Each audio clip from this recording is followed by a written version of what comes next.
Well north of the border is the Pinal County line, the third largest county in the state of Arizona. Though not directly on the border, it's one of the few counties in the country that receives federal funding to combat drug and human smuggling. Sheriff Mark Lamb says, like other law enforcement agencies, he and his deputies have had to adopt different strategies to combat trafficking through his county.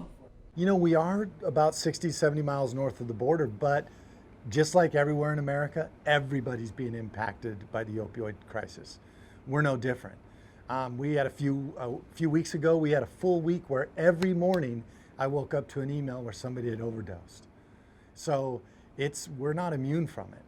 The drug problem, Sheriff Lamb says, has broken records. In 2019, a 75% increase in fentanyl seizures alone.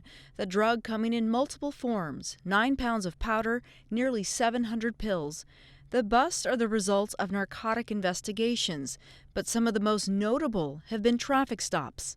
Especially on the I-10 freeway and the I-8, that is one of the main corridors for the cartel bringing drugs into this state and into this country. And so we feel a great responsibility to try to protect not only Arizona and our county, but the entire country from these drugs coming in. So we're seeing those opioids coming in. We're seeing the heroin, the meth. We get it on the border, on the south end of our county. We get it in our communities. So yeah, we're seeing it every day. The deputies see it every day.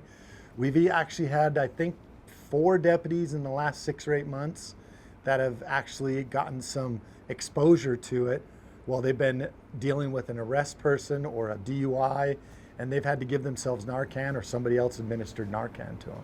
How prepared are your deputies to handle that? I'd like to think we're prepared. We try to prepare for all situations.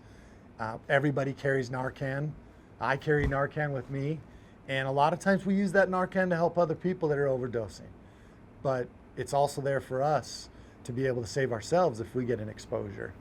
One of the largest and most recent examples happened in March.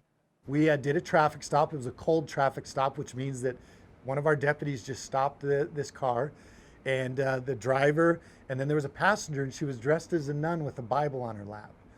When we started digging into it, because something didn't seem right to the deputy, their answers weren't consistent, it was making his interdiction alarms go off.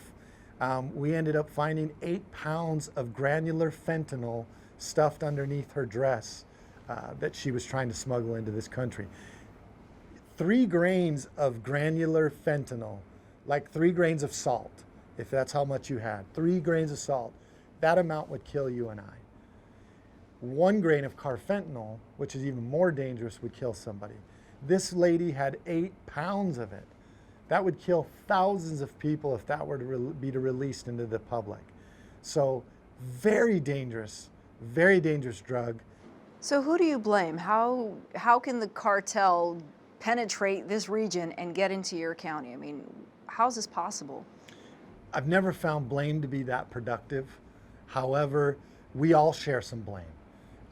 The cartel shares blame because they provide the product. But we as Americans need to accept some blame because we've tolerated this drug abuse to enter into our communities and into our families, into this country, and it's a powerful, gripping thing. Sometimes, you don't have control over it when it gets a hold of you. And we've got politicians that have failed us. I think a lot of the responsibility for what's happened here should fall on their shoulders because they've failed to give us the proper tools to protect our borders, to protect our communities. So I don't want to really cast blame. We're all to share some responsibility in this epidemic that we're experiencing in this country. How do you fix this sort of problem? That is a great question. I think a lot of people answer that, and I'm not sure that I've got the answers to that.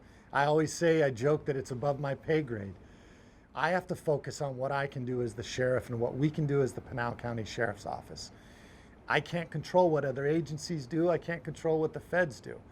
I can tell you we have a great working relationship with all of our local law enforcement, with our federal partners, and without that, we wouldn't be able to get done half of what we do.